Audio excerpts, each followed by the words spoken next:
Welcome to Conversations. Today's conversation is with Kearn Christopher. I met Kearn really just following the Carnival Institute page, and I found that the work they were doing was so great, documenting it, some nice little tidbits on Calypso. You know how I am about those things. So I came across the page, I messaged, and Kearn responded, and we've been back and forth for a little while trying to make this happen, and I'm excited about this conversation. So let me get him on the line.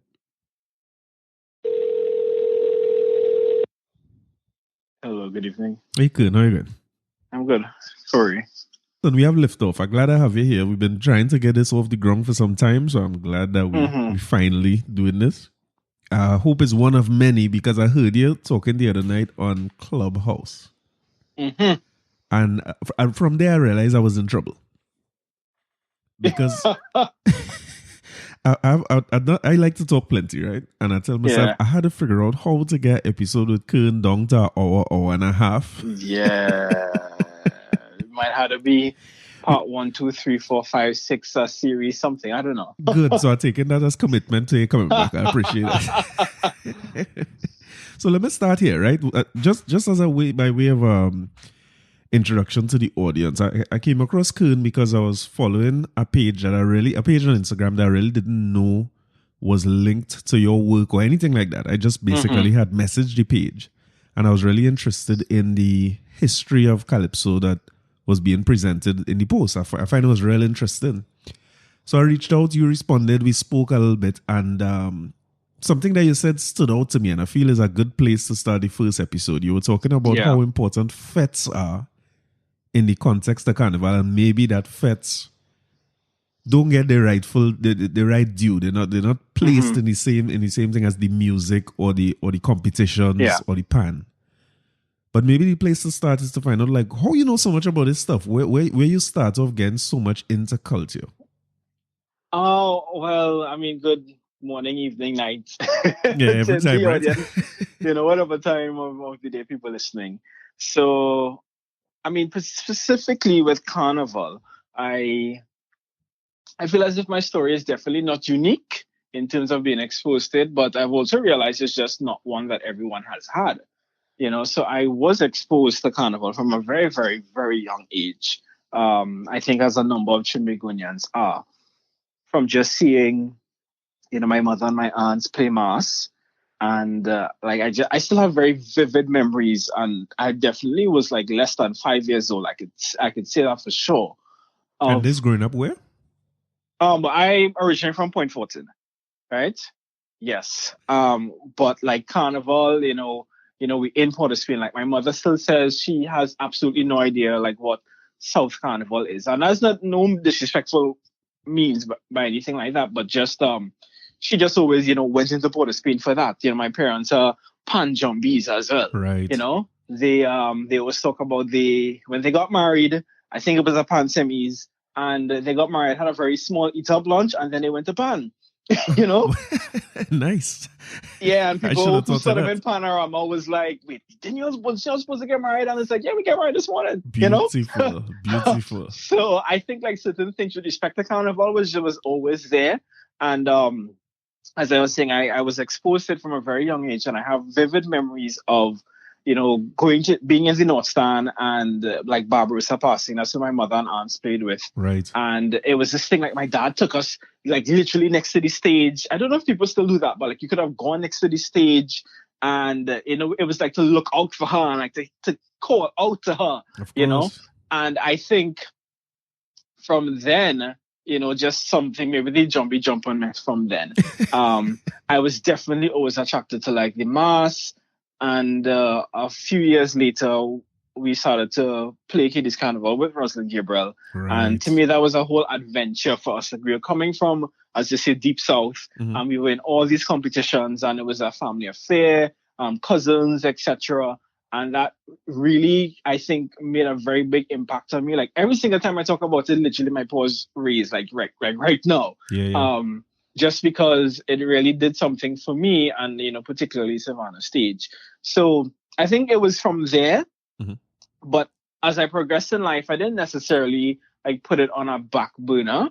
You're growing up, so you're just still being exposed to different things. But I always knew I loved mass and this Carnival thing. Right. And definitely then, like in my teens, I think a number of my friends I made around then were all involved, or most were involved in some kind of performing arts or something. Mm-hmm. Not so much myself. I mean, I did play piano for about 10 years, Oh, but nice. A musician too.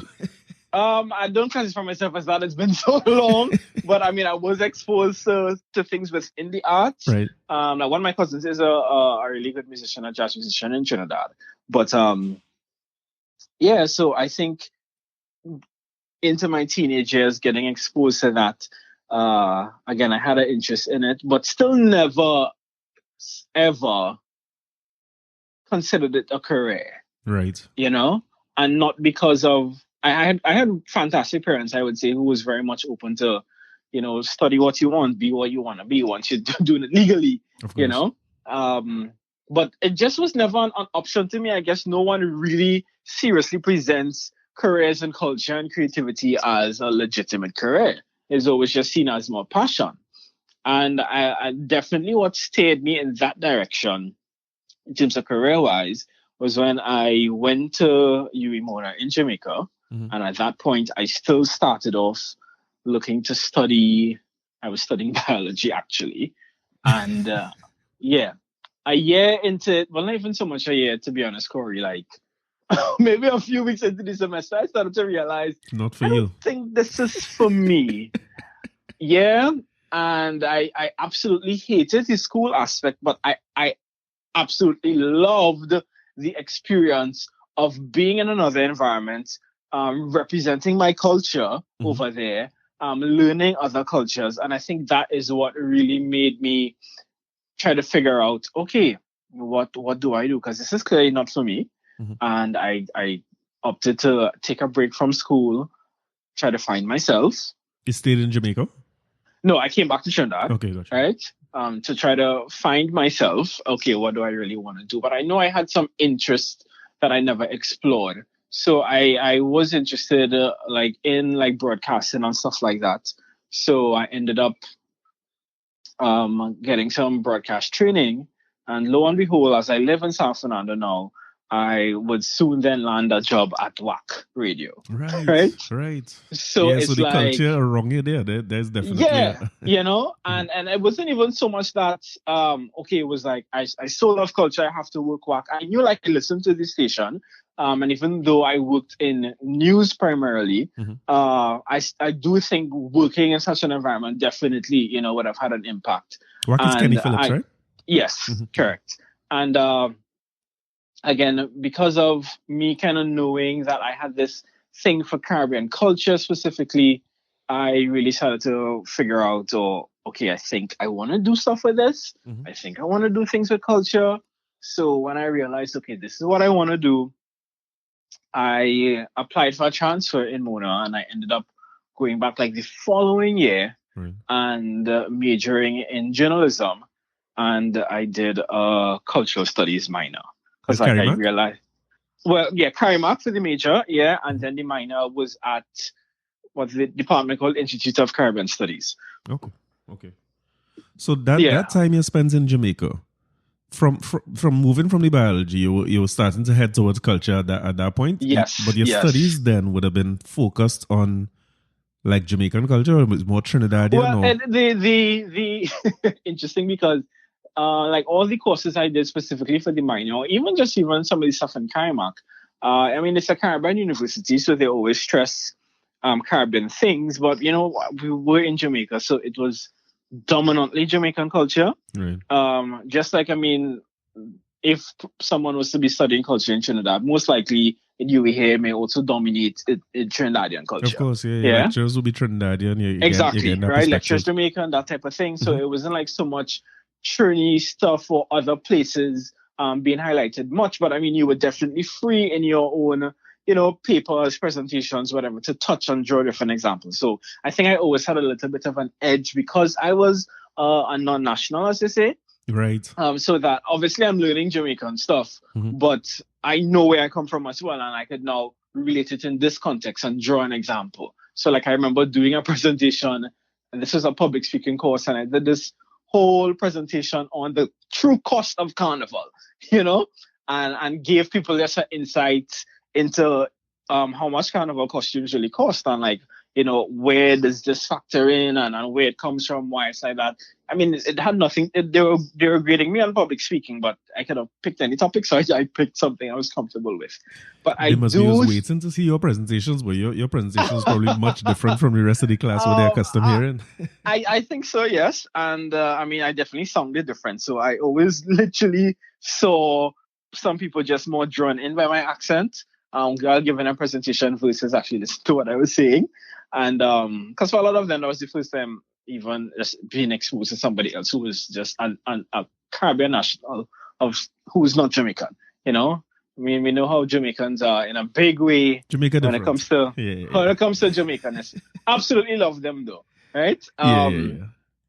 And I do think specifically with Carnival, I would say it grew in Jamaica, and I if I have to credit any place where me kind of stepping into a world or scene, to call it that, in Carnival happened outside of Trinidad before it really happened here in terms of that career direction. That might be not as unique as people might think, because I've noticed in talking to people, sometimes when you're home in Trinidad, in the hub, right, in the Mecca, there's a lot that we take for granted, those of us who live in Trinidad all the time.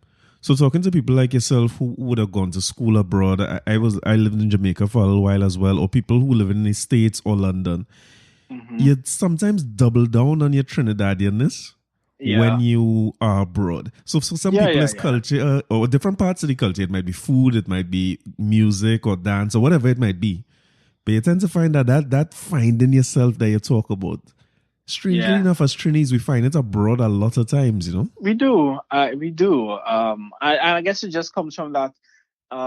Sometimes you just missing home, and there's an opportunity to share. But I think too, just because I knew in me, I loved culture and I loved learning, so it was always a teaching moment, I guess, for me. Right. To teach friends or who were not Trimbegonian. And I guess in some spaces to even teach Jamaicanians about Trimbegonianness, Of course. So Jamaica definitely gave me that added spark.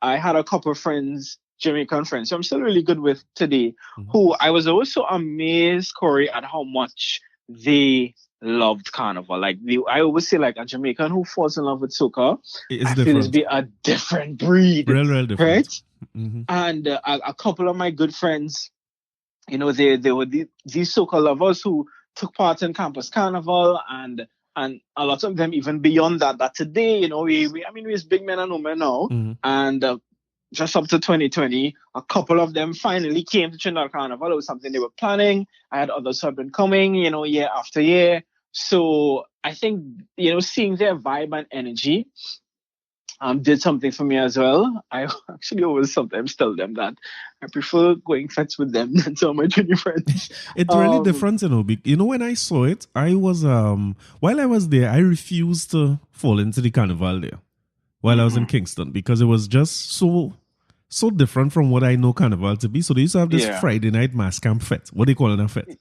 Yeah, Bacchanal Fridays. Remember that Bacchanal Fridays? That thing used to annoy me. What years you were there, by the way? I was there from 96 to 96, 2006 to 2009 or 10 or so, and then I was there very, very often between 10 and 12 as well, maybe 6-7 times a year. So when I saw what they call a fet, because the first time they're excited when it's Carnival time, and I went the Bacchanal Friday, it was all right, They had a small band and thing, it was decent. And then when I hear next week it's the same venue, same thing, I was like, what? So I was like, no. Right. I'm not doing this. And then I saw it was a real short parade. But before I left, I was a real homebody here. So you can't get me out of the house at all. But the thing is, too, based on the years you're telling me, because I remember first going up there in 09, 10, and then I went back in 2012.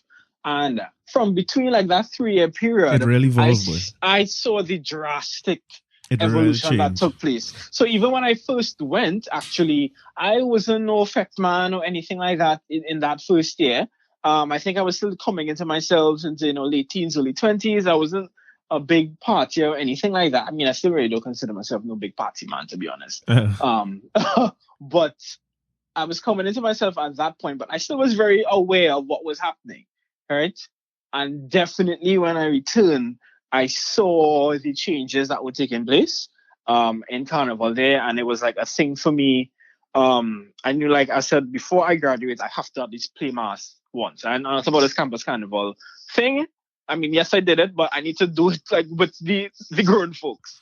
Yeah, I never did that. But in my time while I was there, it wouldn't have been the most attractive thing to play mass. But there was one fete called Bacchanal Juve or Beach Juve or something like that. Beach Juve, yes, Beach Juve, right? Beach Juve. That was, I went to that. Listen, I gone up there and I saying, but I say, oh, they don't know nothing about fetting because I have the mass camp in my mind. Yeah. But when I reach up there and they had, if I'm not mistaken, it would be Bungie and Fayan. And for some reason, Fayan couldn't make it. And then they had Michelle Xavier instead.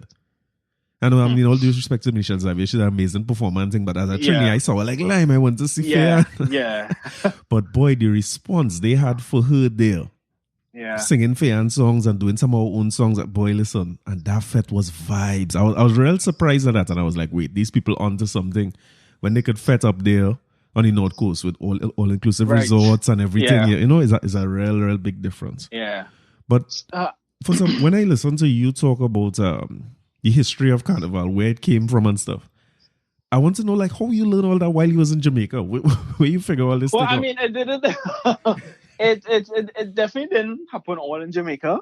I think it progressed from there. So again, through studies.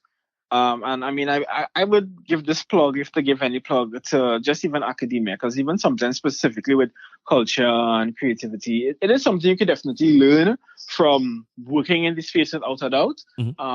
But I kind of also want the narrative to go out there that, you know, these are things that you can legitimately study, you know, and be passionate about, that you could pursue a degree in this. You know, Yui here has a degree in carnival studies, and I remember and still sometimes see people talk about those who go to study that, like carnival studies, like what are you gonna do with that, and almost like look down on those who pursue such endeavors. I myself have been told by even like one or two friends, you know, that like what I study or what I do is not real work, right?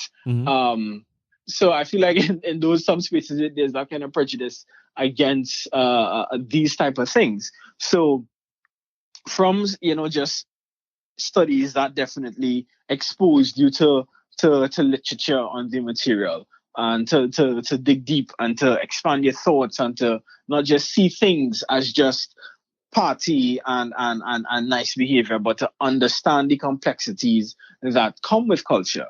So definitely by the time I finished undergrad, I was like, okay, I for sure, this creative cultural industries thing, because that's where I first learned the term. I was like, I need to like do some more further studies in this, because there's a part of me that always liked a bit of like research and knowing more, even though I still don't consider myself, I'm not this big reader in terms of like love books and love just like reading through books after books.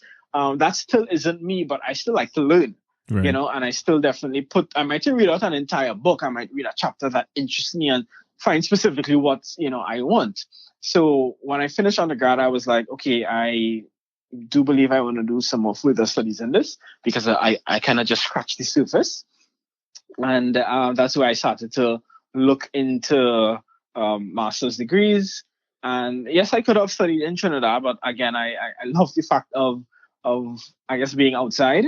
Just, I mean, I love travel, all of that, but I knew of the experience I had in undergrad, and I just wanted something else again. And I ended up finding a master's degree in London in creative industries, and applied, got through, won a scholarship, and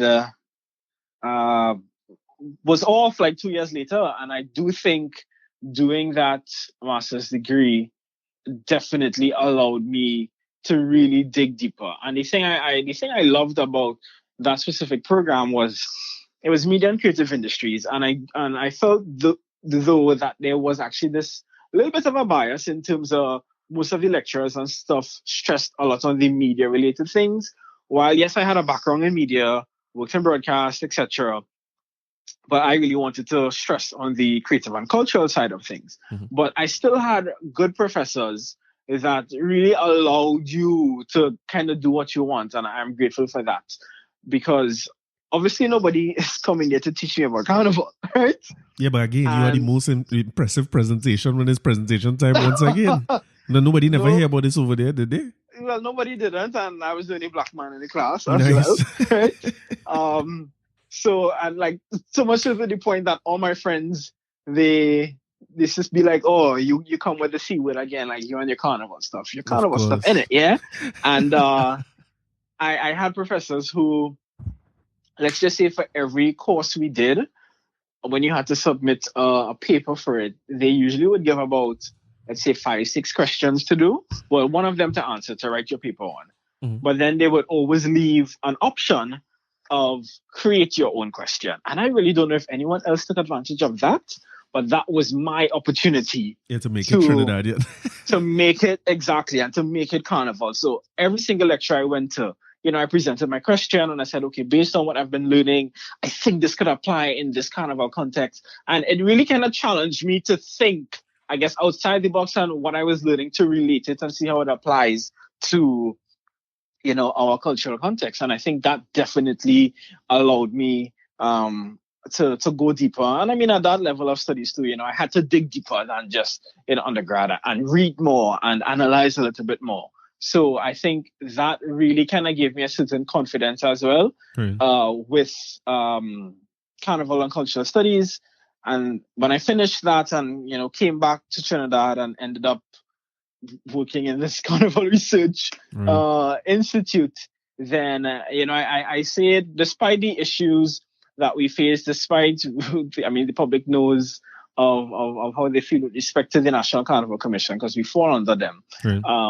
I still definitely feel like, okay, this is where I'm supposed to be. This is definitely where, based on what I have studied, to fit perfectly. Like, I still work in media-related environments, conducting on-camera interviews, still doing editing, video scripting, etc., but within the Carnival context, So that exposed me to just even more books. We have a whole library on work with Carnival content and the stuff we're doing that I have to like sit and read and just understand this a bit more to be able to, as I did on Clubhouse, share on Carnival history. I did some homework for that chat. But I find even it's still really very impressive, because before you even get into your work at the Carnival Institute, while you in England or in Jamaica at the time, how easy you found it to find information about our Carnival and our culture? You found it to be an easy journey? Academically, it wasn't the easiest, to be honest. Like, I struggle with it now. So, like, to find stuff. I mean, if I didn't run into you, there's a lot that I still wouldn't have known, because what y'all doing with presenting on the as I said, what caught my eye the first time was the way y'all package the information that you post on Instagram. Yeah. And then the first time we spoke, you told me about the work y'all doing to compile and have a lot of the questions I asked you when we first spoke, it was like, yeah, we have information on that. But it's like, without that, it's really, I feel like it's hard to find. So I can't imagine you back then doing research from England too. Like, what would it be like to get That's why I'm actually so glad that for Carnival Institute right now, because, I do have intentions of returning to studies at the PhD level, hopefully. Right. And I'm now like, okay, now I know of this awesome resource. Gotcha. Right? Yeah, that you help contribute to. that I know the people personally. Right. I know what they have there that I need, because, kid you not, my university had literally one book that was on Carnival. I could imagine. Right? And guess who borrowed it perpetually for the entire year? I'm sure. Right? I'm sure. Me. Like, I just used to so much so to the point, because I was at a satellite campus. The main campus was outside of London. Right. But I was at the London campus, and the book came from main campus. So much so that the librarian, who big up her whole self, she was just so good at resources. Mm-hmm. She realized I was constantly checking back in this book and checking it back out. Right. So she was like, someday I came to check it out. She's like, oh, by the way, and you know, I bought a copy for this campus for you because I realized you need this book. Right? That's nice of her, boy. Yeah, and on top of that, then she says to me, she's like, oh, let me also know if you think you need any other books or any resources that we don't have, let me know so we can purchase it. And I looked at her, I was like, wait, what? That's real. I was like, boy. I said, no bash to my previous university because I had a good experience. Right, but they would never, no, sir. Right, offer to come and buy books that sir. I need, you know? So, I mean, I didn't buy any books. I still was able to find, journals and stuff on Carnival. Even though I did not always find things specifically on Trinidad Carnival, I found on other carnivals, and I think that also opened my eyes to see things. I remember reading through papers about Carnival in Nigeria. I forgot the name of it right now. I can't believe it slipped me. And then there was this next Carnival, I think in Limassol, in Cyprus, and just kind of, seeing how Carnival plays out in different spaces, and me having lived outside of Trinidad, I'm still interested, yes, in the Trinidad style carnivals, but I'm interested in carnivals generally, as to how they play out. So while I don't have a lot of research on haven't done a lot of research on other carnivals, I still have, dug a bit into some others, into the Brazilian. And when I say Brazilian, I don't mean Rio. I'm highly interested in the... Yeah, outside of Rio is a lot happening too.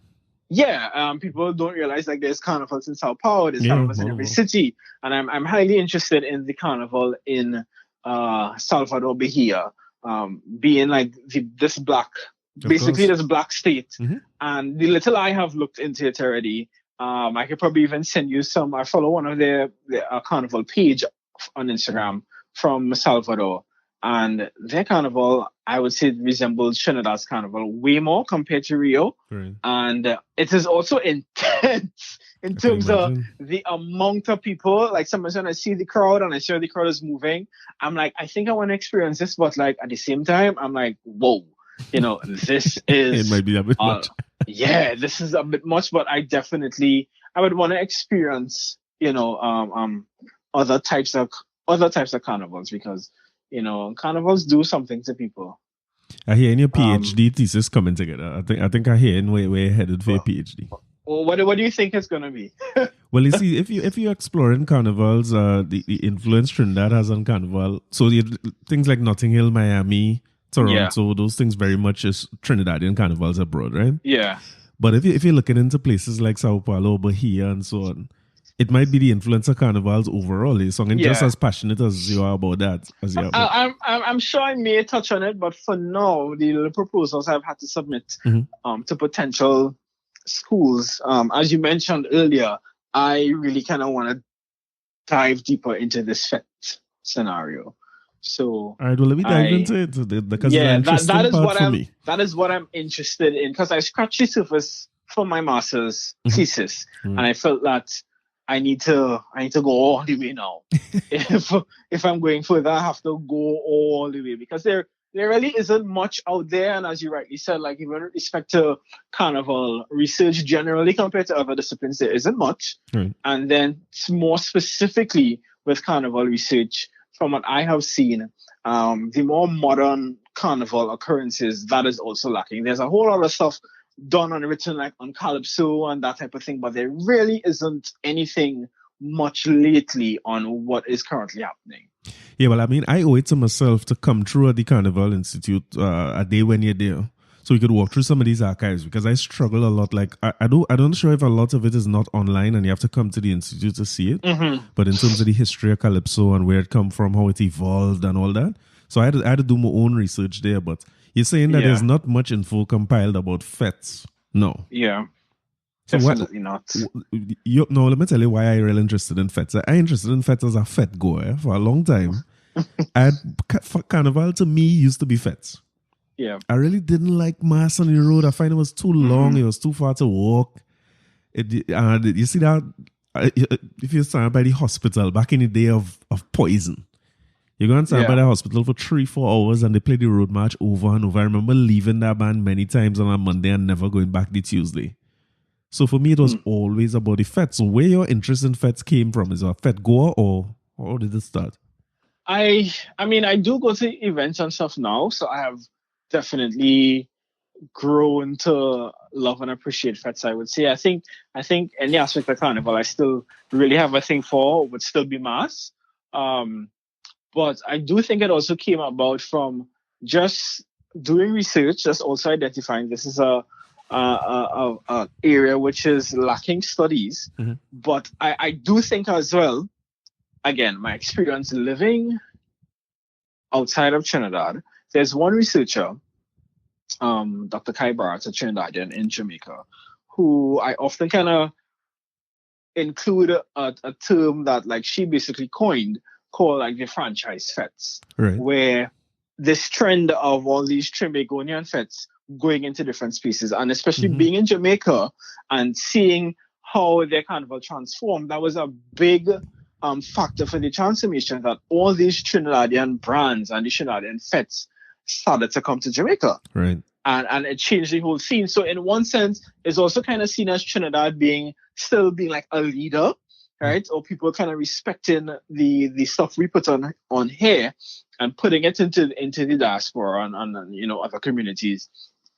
And I think that interests me, seeing that trend. So that's actually what I had focused my master's dissertation on. I used the Soccer Brainwash as an example, as like a case study. Right. Because Soccer Brainwash is held in about 6 locations. Right. So I looked a bit at the origins of this fete, which really started off with Ryan just doing this like podcast, uploading this mix basically. Right. And then taking from a mix and the popularity of it into an actual event, taking it to perhaps the most popular event we have for Carnival. An event that also attracts people from all over the world. Right. An event which is, let me not make it sound as if other events aren't open to the public, but an event whose ticket you don't need to go through a committee member to get. Right, yeah, it's still accessible. You just have to be like real that. quick. You have to be real quick with it. Yeah, and I'm not gonna say that. You just have to be really quick with it. Even though last year, by some miraculous means,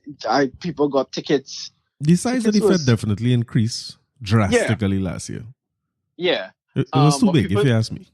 People still got tickets way easier last year compared to... Last year was the easiest year to get tickets. Oh, yeah. Sure. Maybe than all the other years Yeah, before. it was the size of the fete. Because you remember they had moved from Fatima Grounds to St. Mary's Grounds? Yeah.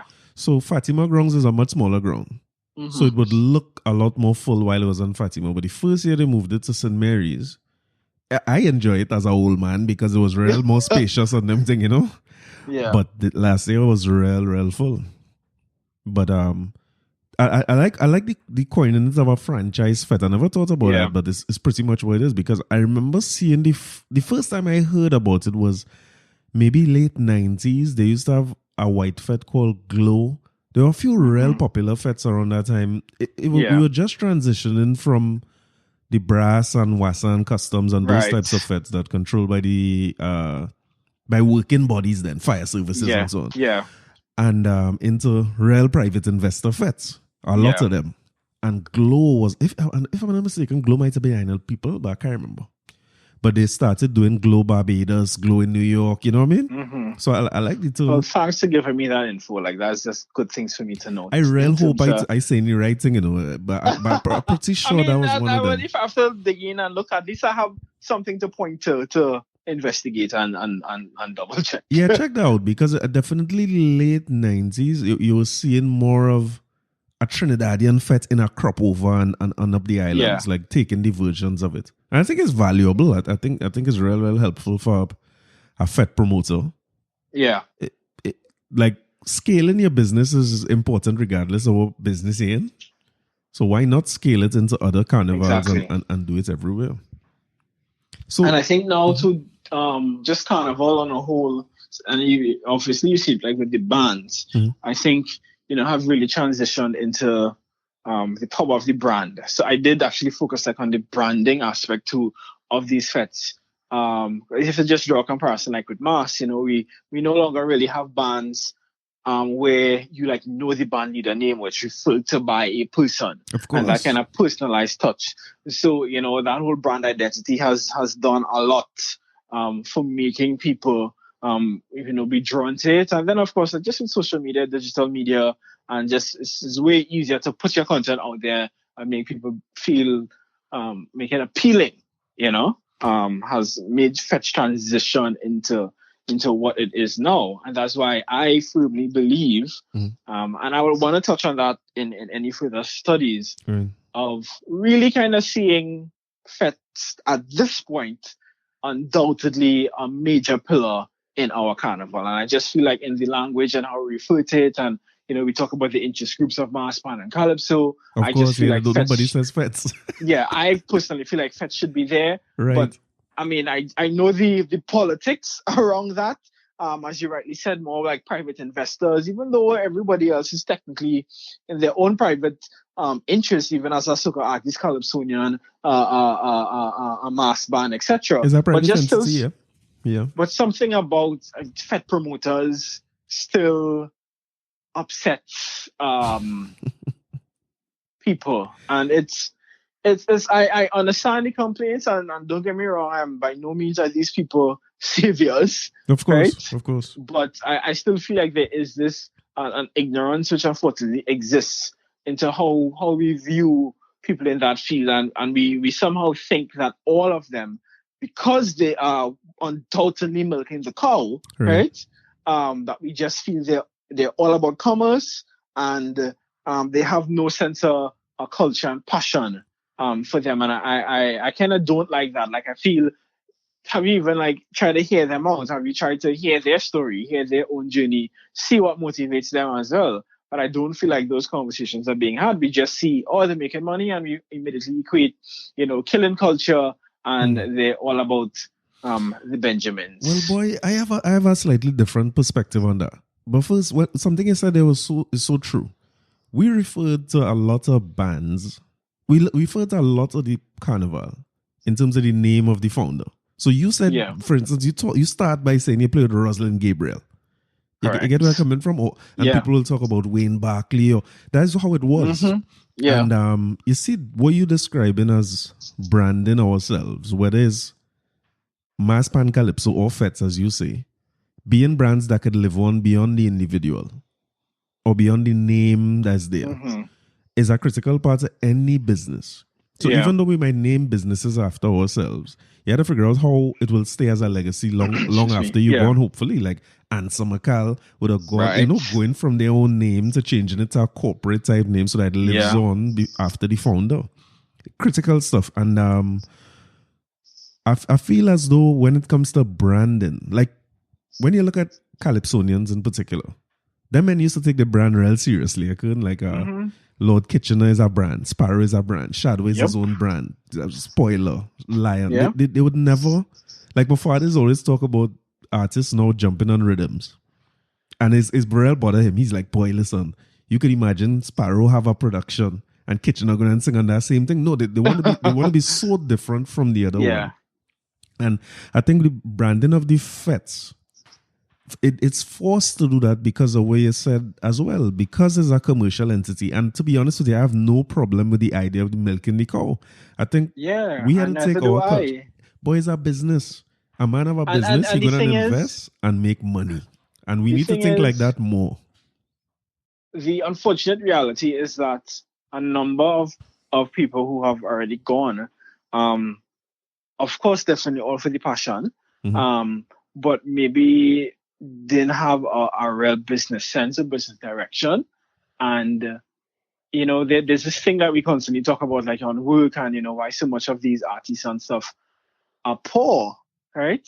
And have not been have not done well financially, or that, we haven't paid enough respect to them, or I don't want to go down the road of some people feeling as if, how to put it, that they did something, so our government have to give them this, our government have to give them that. No, if you don't want to say it, I will say it because I have a real issue with that. I think they should be financially secure in perpetuity. Yeah, I mean, I definitely do believe that they should be revered and respected, right, and honored, right. But I don't necessarily think that honoring has to take on a big financial, and especially from the government as well. So the thing is that unfortunately that has happened. So I feel as if why, be coming down on someone else who is actually for once Of course. in our generation being profitable and living comfortably Listen, off of I'm this. so glad to hear somebody say this, because let me draw a parallel, right? If you fail to take care of yourself, right? You study in two different countries. Your parents were open enough to let you study where you wanted to study, right? Yeah. And you, however your career goes, it goes. But if you don't make enough money to secure your retirement, you will end up depending on the government for a pension, right? Yeah. So I see it very much the same way with a lot of the calypso artists. Now, if left up to me, because I don't find my taxpayers' dollars in Trinidad is go to good work. So if I had to choose what they do with my taxpayers' dollar, I would say give Stalin all. And that's just because I real passionate about calypso, right? Yeah. But I understand fully where you're coming from, because you see, the thing about it is, if the while the artist was a brand, is no doubt that Black Stalin was a brand, but in some ways we don't treat it as an entity. Right. So it stops with the individual. So I hate to use the word like a eat a food type culture. Right. And you're seeing it a lot in soca music now too, where I cannot understand, boy, when I go backstage in a fete, right? How come they have so much artists they're willing to go and perform for free? And I suppose it's exposure. I mean, I understand why they're trying to do it and stuff, but for the life of me, I can't understand. Well, dude, you're not treating yourself as a business. Yeah. You're treating yourself as needing money to see about today. But if you do that, you could still make a lot of money.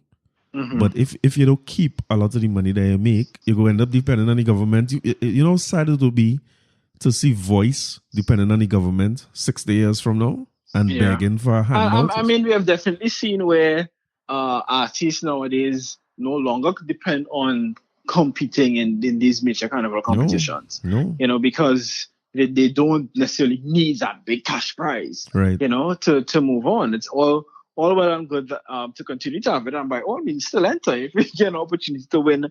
Great.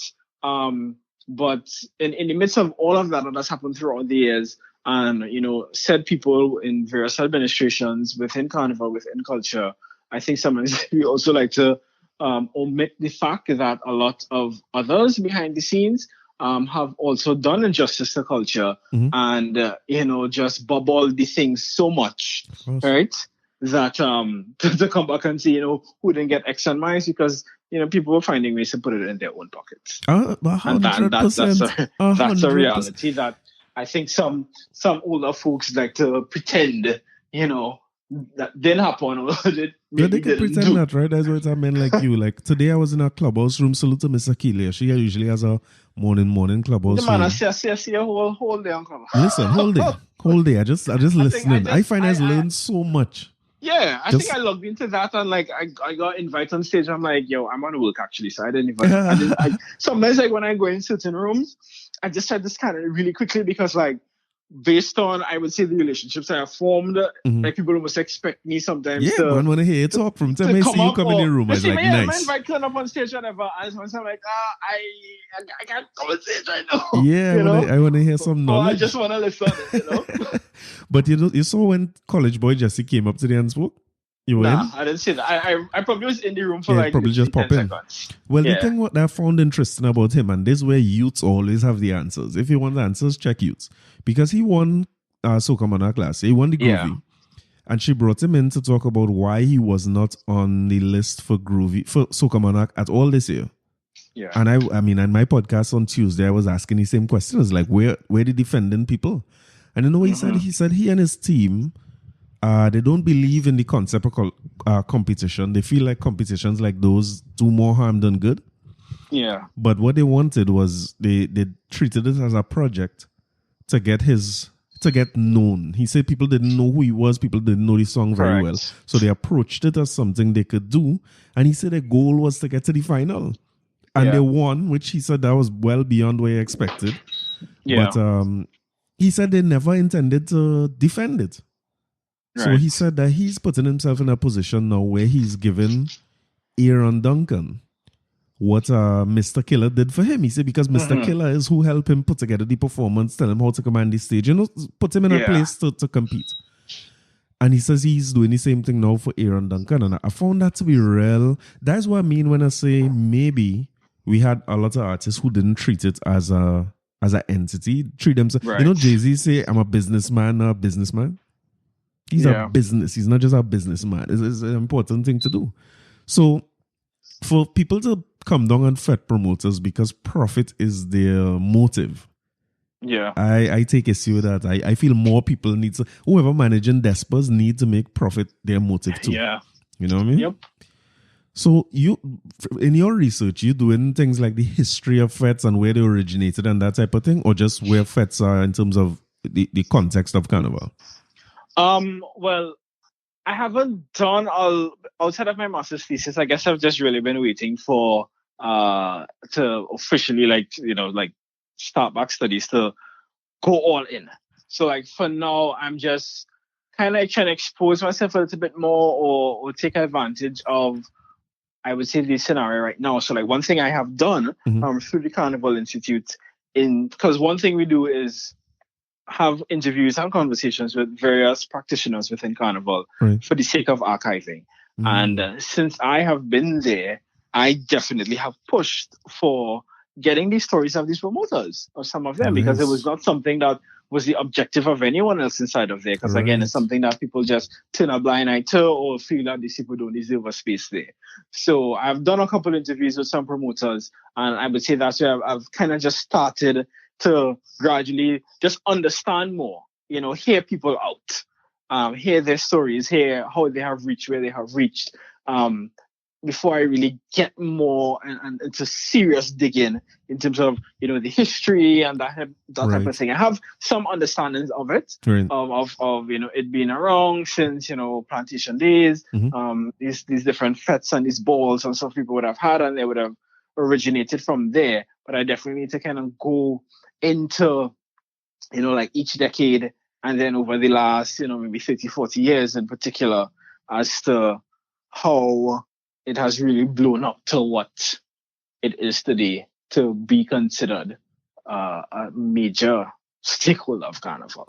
But when you were talking about those balls, for instance, that's something I didn't know at all. So I was well into that, because I was of the opinion, I understand where it started in terms of, like, if you use crop over as an example, being the end of this, you do all your work and you get a fet, right?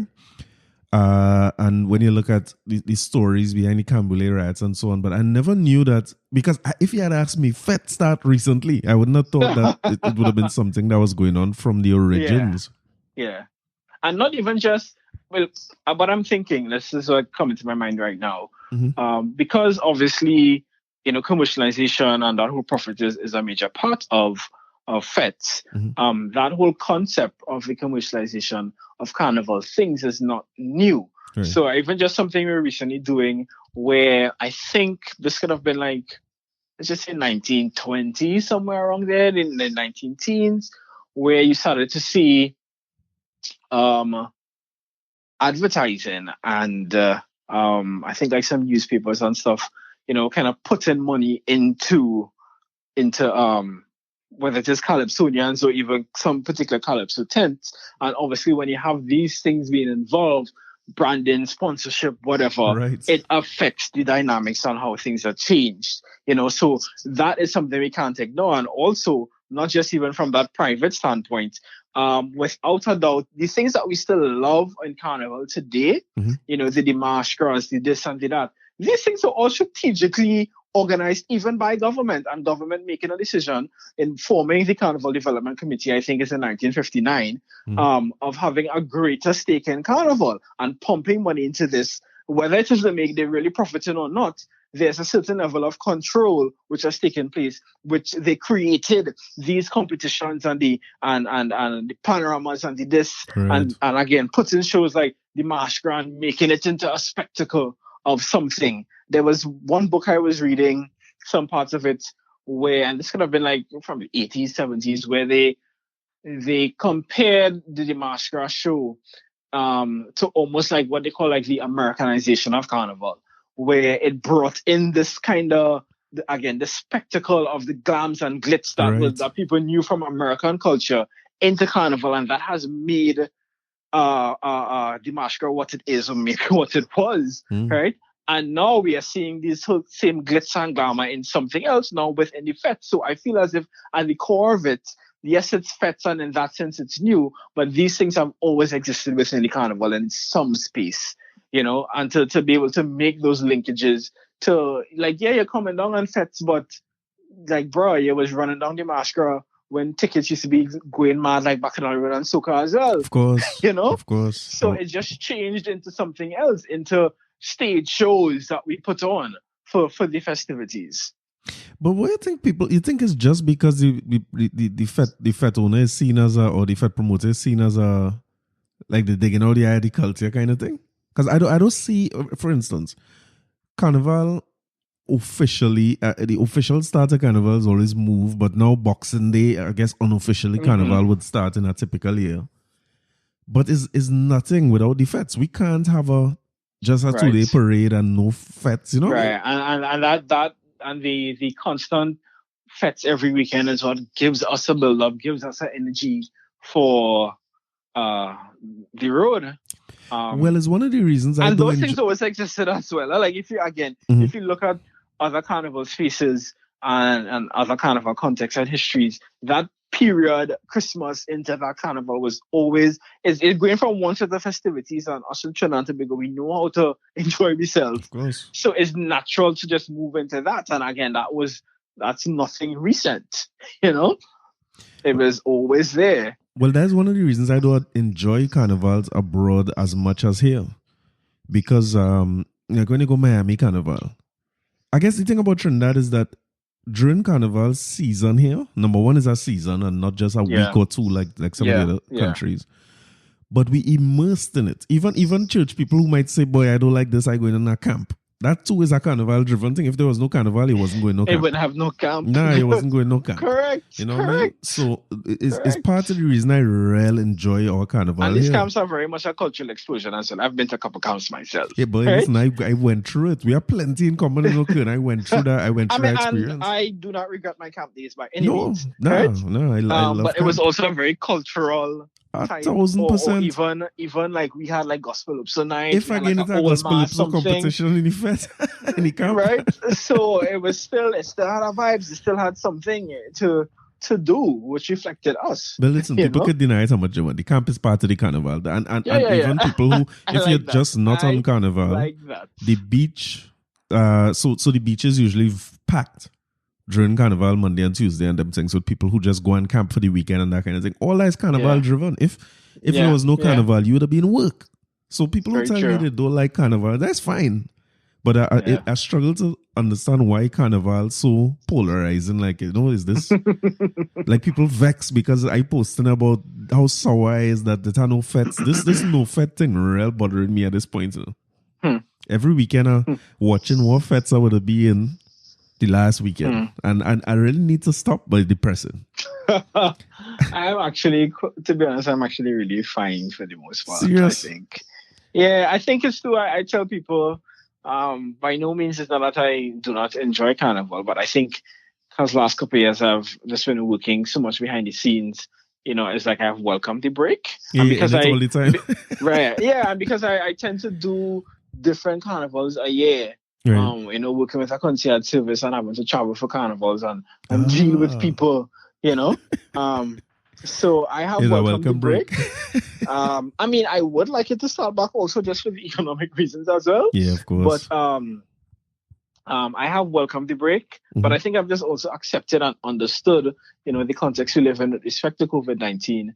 And yeah, we could miss it, but I can't jump out myself. I always think back to the fact that there was no carnival in Trinidad and Tobago during World War II for those 4 or 5 years or whatever. I wasn't in World War II. I am a carnival now, but yes, you're right. So, COVID and so on. I mean, we don't want to put ourselves at risk, But there's a bigger issue at hand, and we had to live through it. I feel grateful that I am Trimegonian. So Carnival would literally always be my backyard.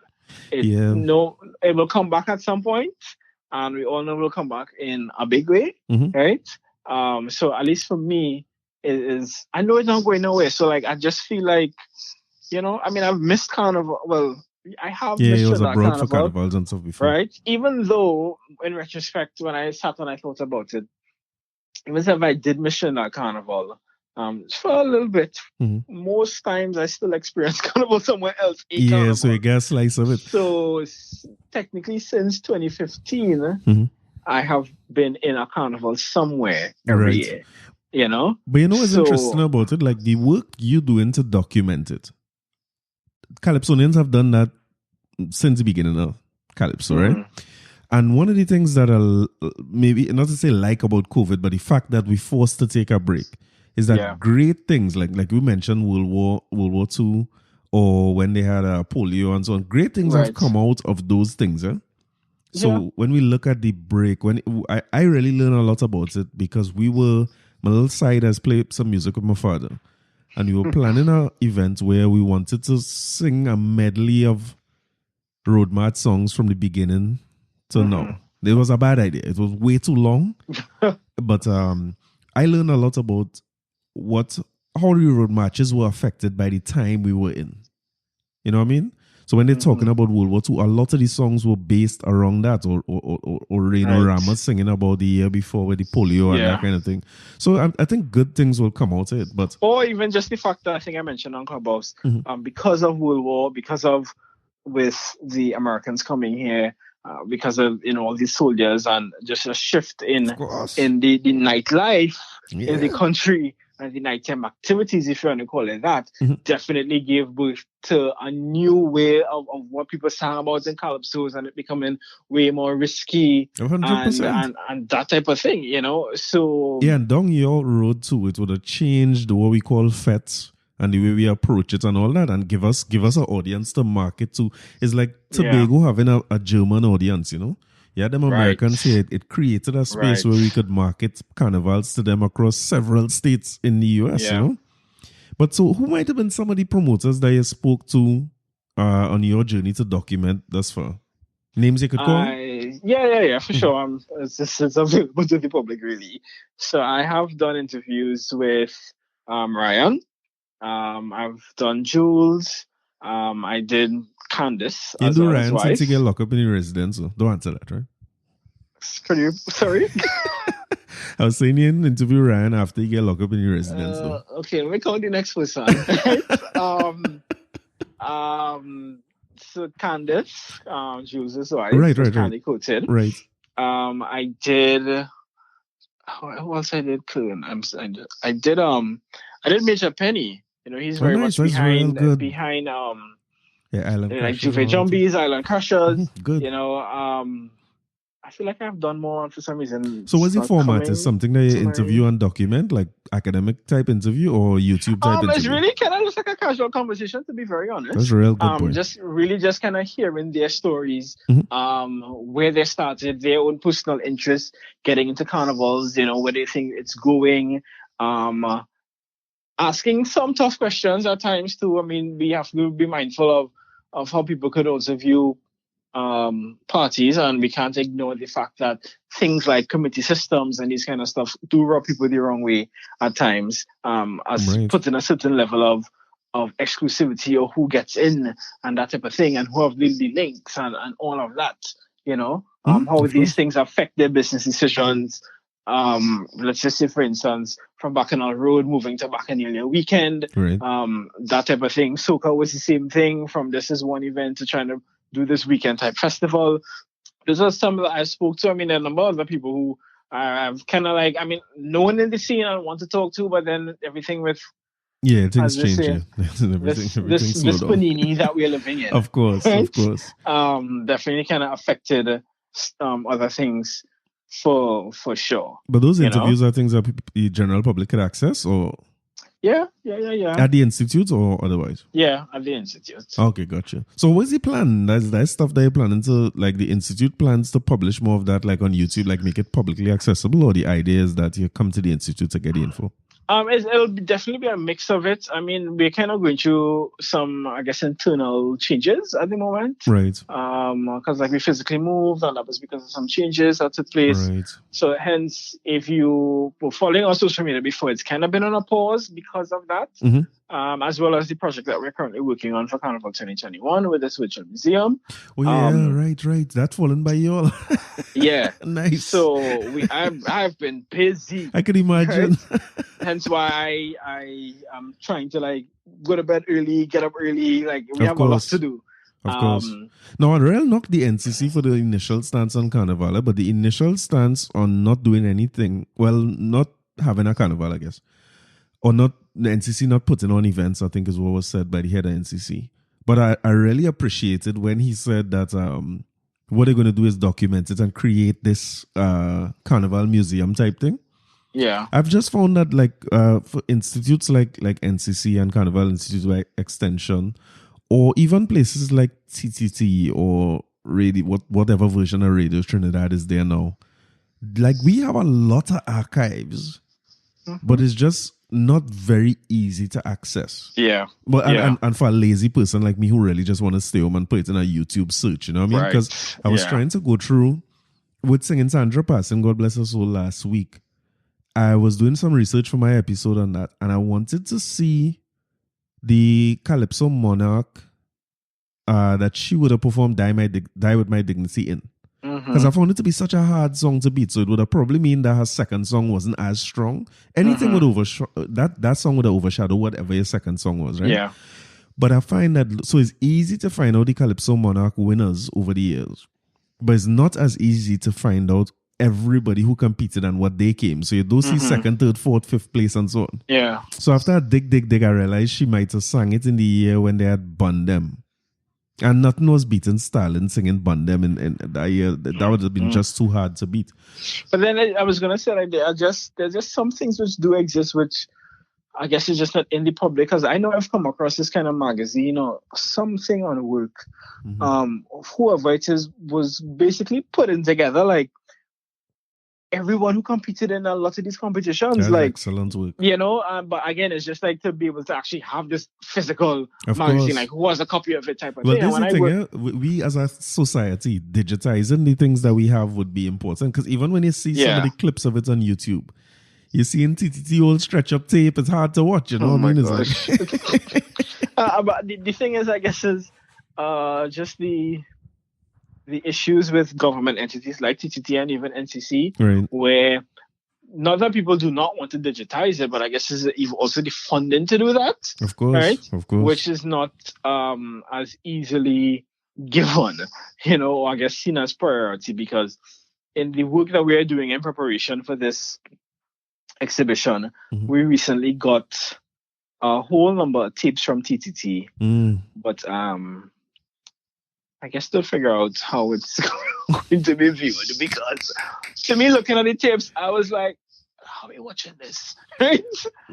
But to me, it was just kind of like, I was like, I guess this is just a government entity type of thing where there might be issues to, get everything digitized. You will probably get some, but not every single thing. Or it depends on, let's just say, like, we're working on a project. So based on what we want for this, we know that XYZ performances and stuff will be digitized, but we'll have to wait for the other stuff, that type of thing. It's a process too, because you had to be real. But let me say, if culture was oil and gas, it would have been digitized. Let me put it like that, because to have it available for everybody now, it means that we'd had to go from the oldest format tape to the second oldest. Right. It had to be updating it all the time. But if you want to go now, from the tapes that TTT would have used to do stuff, to bring it digital, the quality gap is too far. Yeah. So you find that now, I mean, when you listen to some of it, the audio really is hard on your ears to listen to some of it. But that just made me think about, too, this is even why, for me, entering into this space and being exposed to, like, archiving, etc., I felt it absolutely important to begin just doing interviews with some of these people, because I said, one, I think it's critical. If I'm not here for the rest of my life, which I likely will not be, right. Reality is nobody else will do it, right? And again, I feel as if just because I know or believe, the role that this has in Carnival, I'm just kind of trying to bring attention to it. And by me bringing attention to it is by no means taking away attention from any other area of Carnival that also needs documenting, or especially those who might be on their way out. But I just feel it is so important that I want that from 50 years from now, someone can pull an interview with Major Penny Of from course. 2020. Of course. If you want to interview him again at 60 and That's 70, cool by too. all means. But in terms of seeing the importance of getting it on record now, and that whole part of research and having it there, that it is accessible to someone, like, I just think it is absolutely necessary. Critical work. And let me tell you something. When I reached out, let me tell you my experience reaching out via the Instagram page, right? When I saw it, my first impression was, no knock on anybody and the work they've been doing, but when I saw a lot of what the Carnival Institute was posting was very old calypsos and original recordings or little videos, and I was like, what? This is me. And when I DM'd that page, number one, I didn't expect a response because I said this had to be a real old person doing behind this thing. So then when I see the name Kearn, I say, well, they now invent the name Kearn the other day. You can't be you can't be past a certain age. So to see a young person who sees it, because I'm sure when you look at your peers, that you don't have hundreds of peers who are interested in this field. It's probably a very small amount. But we, and I included myself in this, and the work I trying to do to documenting this is critical, because you said something on that Clubhouse thing too that I had no idea. You said George Bailey died in his 30s, and everybody assumes he's an old man. Yeah, I did too until I. It's because of Sparrow song Memories. When Sparrow sang Memories, the first name he called is George Bailey. Yeah. We always remember jumping on a steel band past playing man. I don't know who George Bailey is. I don't know what he's do, but I assume he was about 95 when he died. Because it's just this song is an older song, and it's a song for people who would have gone through it. So who would have thought things like that? And when you go back to where they're so important, because we might see a Jules or a Ryan, like somebody tell me the other day, back and forth with somebody about Hoppy and Jules don't like black people in the thing, and I'm like, you know who you talk, you cannot argue that with Jules Sobian or Hoppy. Yeah, they might seem, and I admire the effort to make it, whether it's selfish or indifferent. Any business should be focused on making money. Anything you do other than that is extra, because if businesses make more money in this country, we would not be dependent on oil and gas. Yeah, right. But there are people who, if you talk to them, they know the history themselves. They're not coming from nowhere. When you hear who their parents are, their journey is, they will tell similar stories to what you're telling about. I mean, just even just to just like how you reached out to the institute, and sure. Part of me also doing these interviews with some of these various promoters is to make them aware of such bodies like the institute. And I've definitely had conversations with Jules, in him just also wanting to explore and understand more, to know how to really package and market culture. But why not? Of course. Right, exactly. As any good business would do. If you're a good business, you're trying to find new ways to do things, how to deliver more, so. Correct. So for him to even like approach me and approach us and to kind of have these conversations, I feel as if, again, the assumption that these people are just killing culture and they don't care about this. That's barbershop talk, if you ask me. Yeah. And I don't think it matters either. I think this evening, he finally dropped a little promo for, I believe it's a production or so that they're having for Carnival, right. Which I think is going to touch on some of that aspect. And I mean, I was aware behind the scenes of they were working on this. And similarly, what we're seeing with this Larvae production from Tribe Lost Tribe, that is coming out. I'm really excited to see it as well. And again, I did an interview with Val as well. I felt like his story and Lost Tribe and stuff is important to document. And again, from having those conversations, just understanding how he has, I guess, transitioned and into Lost Tribe, and him working in the space, so as he called it, the House of Tribe, right. And just like wanting more and still doing it like for the culture. And I heard like a co-worker did say to me that they were kind of surprised that when this hurts Larvae and they see who behind it, it's like, oh, like Tribe and they're doing that. Of course. But it's like to assume again that everybody in certain spaces like don't care about culture or not trying to make a difference is like, I just think it's so false. But boy, let me tell you something. See, life is a cycle, And this is not the first time people getting accused of that or getting accused of Yeah. being culture vultures. And like, I'll give you an example. When I grew up in St. James, a lot of the things you say is so familiar to me. Like playing Kiddies Carnival, Rosalind Gabriel, Yeah. following my mother on the road with Barbarossa. All of those things, that's real experiences for me. And like I remember when the Kiddies Carnival stage used to be in the police barracks. A lot of people might remember that. That's where you used to go to cross the little Kiddies Carnival stage. Then you come across the main road in St. James. But at the time when we were coming through or transitioning from Kiddies Carnival going into starting to play big people mass then. Or, no, I mean to still be in Kiddies. I remember being home and my uncles and them, listen, them men vex like hell when I listening to David Rudder, who today by any measure is an icon in Right. Calypso, right? Exactly. You know what that man used to tell me? That man said David Rudder singing ballads. That is not Calypso. Yeah, when David come on to see him, people were upset where this man come on from. Worse yet, he come on and make this set a sweep in these competitions in 1986. Of course. Right? Nobody didn't want to hear that. Yeah, nobody didn't want to hear like what I meant, what this man doing, but or everybody now ready to bow down. Yeah, right? because the thing about it is more so as a society outside of the culture, we tend to, and it might be a positive thing. We really hold on to tradition a lot, and what sometimes we hold on to tradition so tight that it could stifle youths. Yeah, you get me. So when you say you doing this work with men like Major Penny and them, I'm glad because I know people go say all kind of thing about them now, but I know I go live to see when they become legends, like what David Rudder became. And I remember my father was around the Calypso tent. He used to play in Kitchener tent, and I remember him saying how Pretender during an intermission in the tent come out and cussing about David Rudder. David Rudder would be sitting in Spectacular tent probably at the time. And he cussing about this little boy had no respect for Calypso and this and that. You know what I mean? And Pretender has a song about legends in Calypso in his older years.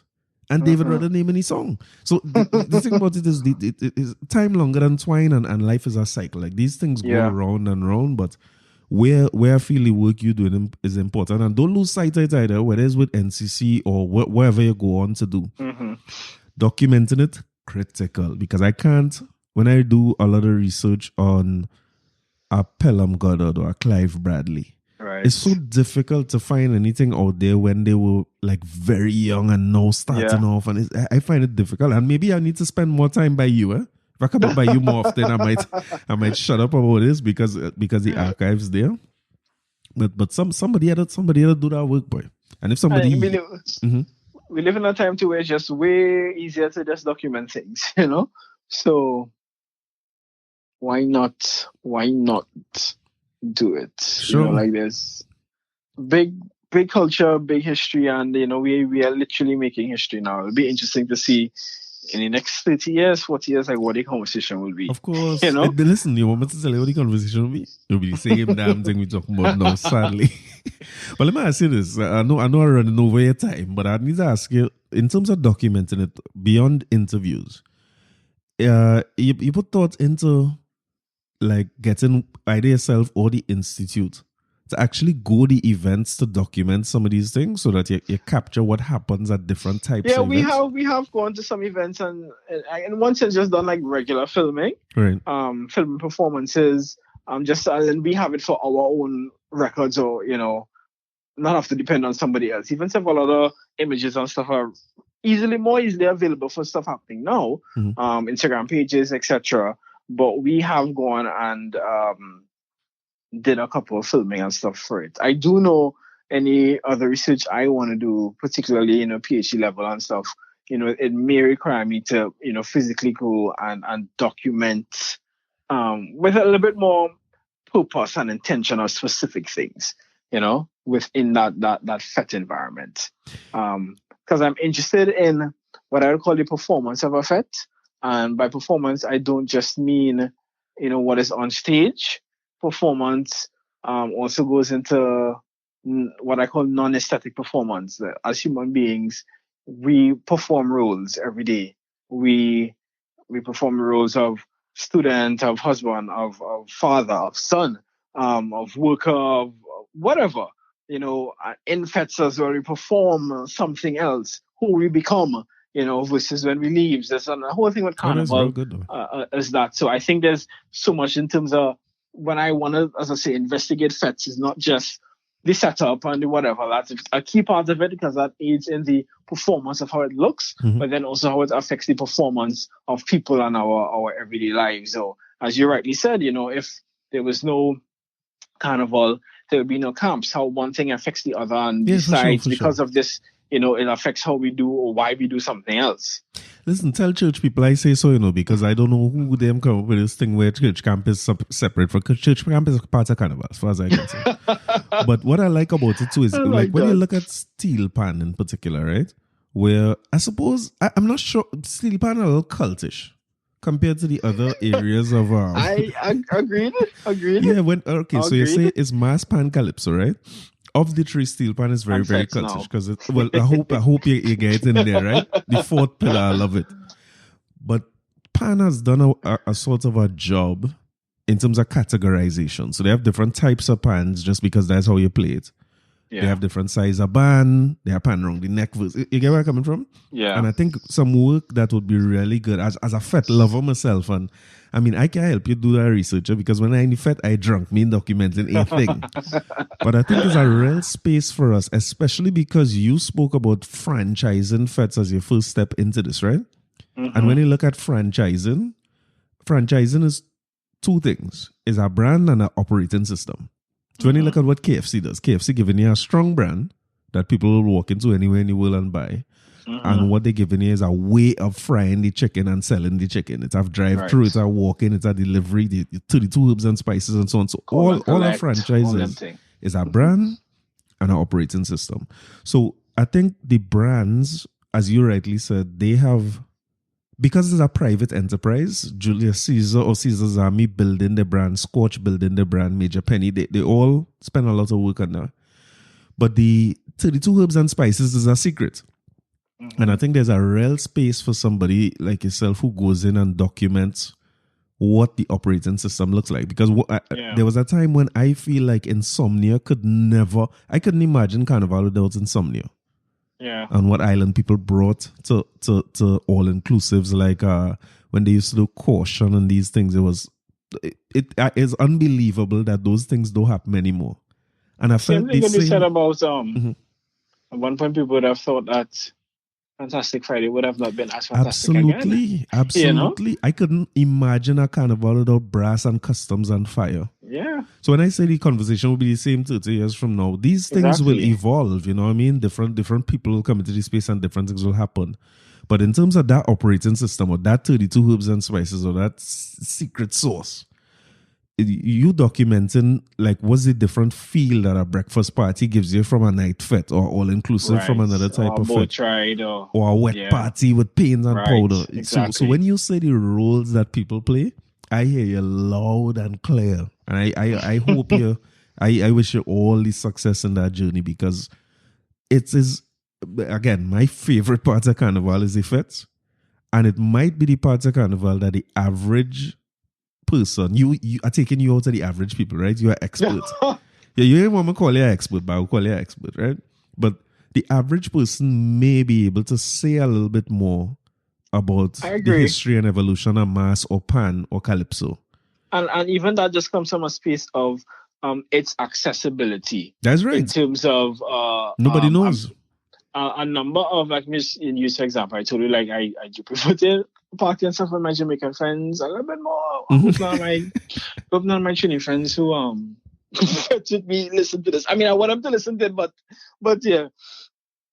But a number of my friends, relatives and stuff, have never played mass, and I don't think they ever will. As much as they say, like, yeah, I'll do this once or whatever, for some people, it's granted that there are mass bands of different price points, etc. But the more big brands, I have friends who just, as much as they can afford it, they just do resonate with them to jump out this money. And I guess they have a different relationship from how. I mean, I feel like I reach a point where, if something, it might be like really expensive, I probably will still do it just because I know what mass has meant for me, Right. right? But fetes now, a lot more people participate in that, versus on the road, or at least I have friends who don't play mass to do anything, but it's just like they had to go at least one fete for the season, something, Of course. So people definitely have a lot more experience relating to that. And this is why I think things like particularly Bacchanal Road has done so well against so much popularity, because you have so much people who have never experienced that, what I now call like a moving Roman fete, right? Which is basically emulating Carnival Monday and Tuesday. People who have never experienced that and never experienced a stage, and that was given to them. And it's like, yo, I gotta go back to the road because it's giving them something that they haven't experienced at a more affordable price point. And this is again why, commercialization and finance and building a business model and brand course, it's is critical. so important. Boy, listen, we could talk about that for hours, because every one of them pillars of Carnival you call. You take a critical aspect of Carnival and replicate it. I mean, I probably need to look into it before, but I don't really know of any other event happening where somebody opted to, let me recreate a stage, almost like. Well, the thing is this, right? Like the first place I saw that was in Breakfast Is. The first time I saw it in recent times, because I remember going to Breakfast Is one year. It's Kyrie people, right? Right. Yeah. And that fete, the target audience for that fete is a little more my age. And I haven't, once I go in a fete is a holy place to me. That's one brand I actually want to try out as well. Yeah, no, I mean, definitely you should. It's real different. I mean, one of the fetes' name is different, so no pun intended. But I went the first year they had the breakfasts. And once I in a fete, I in go mode. A fete is holy ground to me. I cannot describe the way I feel when I walk into a fete. I remember as a young fella kissing the ground when I go for a fete and thing. I can't describe what it feels like to go in a fete. Mass is real good, but not like a fete. Let me just put this out there. If I'm pretty sure, again, if I have to do any studies and research and doing qualitative stuff, I need to speak to people. Like, I'll be interviewing you. No, for sure. I very open. And I experience a lot. I don't like going the same fetes every year, so I experience a lot of fetes because of that. So I go on breakfasts, boy, and I mean the performances is really Blacks and his band Norcape and Bungie and his band Asylum. Well, I don't know if they call them Asylum at the time, but Bungie and Fiano performing. Yeah. And they closing the fete in my mind, right? Now between Euphoria and Liquor and the whole shebang, I fete in and I check in his stages is on the western side of the stadium, right? Outside the covered stands. Yeah. And boy, I in fete mode and Bungie and them mashing up the place having a time. And I didn't really realize that the stage clear. So I just heard like Bungie saying, "Oh, you turn around." Listen, because when I fete in, when Bungie sweat, it had to land on me. I'd me in the middle of the fete and back of the fete thing. Eh? Oh my gosh. So I up in front, boy, and when I turn around, Bungie and them was on a truck. And they carry the whole crowd for a lap around the stadium. Wow. Henna, that was euphoric. I had a time. But, I mean, that's the first time I saw it in recent times. So then I saw Bacchanal Road. Real good concept because they make the whole fete, as you say, a moving fete. Yeah. And I saw Soca this year do the same thing. They were able Soca to... did. So breakfast is typically with lay across I didn't even see that cross. I didn't even cross the stage. So you leave before? No, I didn't. But I don't know what it was. Everybody was like, "Oh no, you had to like cross the stage to exit, right?" I didn't cross the stage to exit. I was tight. I looking to get out today. I didn't want to cross no stage, but I like the concept. You know what I mean? I find it's real exactly. good. And there's this other group I can't remember the name right now who basically staged something similar to Bacchanal Road. It's a good concept. It's a good concept. Yeah. But where I saw it originate, and I'm probably wrong about this because somebody from the 70s is going to tell me it used to happen before then too. But Boy Scouts was the original version of what Bacchanal Road doing now. Not managed by them, but Boy Scouts. Yeah. I want to believe Chinese Laundry would have been somebody who was behind that fete. Could be wrong about that, but because it was Carnival Sunday night, the fete was a night fete and it would run all the way through the Marsh Gras time, and the Marsh Gras used to run late them times. Right. And Juve couldn't start until he announced the Monarch, right? So I remember being there, because like coincidentally singing Sandra had one day with crying in the Voices in the Ghetto. That would be 99, I suppose. And we in that fete, boy. And once they announced the Monarch, Boy Scouts used to open the gate because there was no stage in Boy Scouts fete. The performances were on the truck. Yeah. And those days the band was on the truck and everything else. So from then, Marshall on the truck with Ecstatic. And then the truck would drive out from there and go around the savannah. And I mean, violence and thing really stopped that, because Marshall was reaching a point where he was too big to be on a truck Carnival time. It would disrupt any band he with and that kind of thing. But that was where I saw it originally. But I really like that Caesar's Army, because now I get too old. All I care about now is safety. I can't take I'm frightened. Everywhere I go, I'm frightened. So that Boy Scouts couldn't work for me now if you're going on the street with the public. I frightened like hell. But I really like the concept. And as you said, it's like a much cheaper version of Carnival where you could still be in costume, albeit your own costume. Yeah. And gets across a stage. And last year, they create an experience on the stage that was hard to match, hard to compare. So I think that work you're doing really, really, it critically excited about it, because I need for us to like know much more about fetes and how they evolve and that kind of thing. So good to have somebody doing that. And good to have somebody named Kearn and not somebody named like Theophilus. No, not on Theophilus. It's good to have young people in these spaces, you know. Oh my gosh. I try my best to, to make a difference, make an impact, make a little legacy, you know. So I know I have you for 10 episodes. I'm going to plan all these 10 episodes. I'm going to maximize you. So this is extremely exciting talking to you and the spaces that you're working in. No problem. I really, really appreciate you making the time. No scene. All right, good. We'll talk soon. I really appreciate it. Yeah, man. All right, man. Good. Right, so I hope you enjoyed that conversation with Kearn. It's always very, very interesting for me to talk to him. He's a wealth of knowledge, young fella, but he has plenty of knowledge in this space, and he's working in the right spaces at the Carnival Institute. And we'll continue to follow up with him on how he's going with his doctoral thesis, what he's doing in the fetes. I'll see. I had to stay close to Kearn, because if you're researching fetes, it means it's plenty free fet. So maybe I'll join in that. But hopefully the next conversation I have with him so we talk about fetes this time. We'll cover something else next time. But I'm hoping that by that time I'll be able to pass through the physical space at the Carnival Institute and just go through some of them archives. I'm excited about getting my hands on some of those. So until I hear from you again, everybody stay safe. We'll talk next week.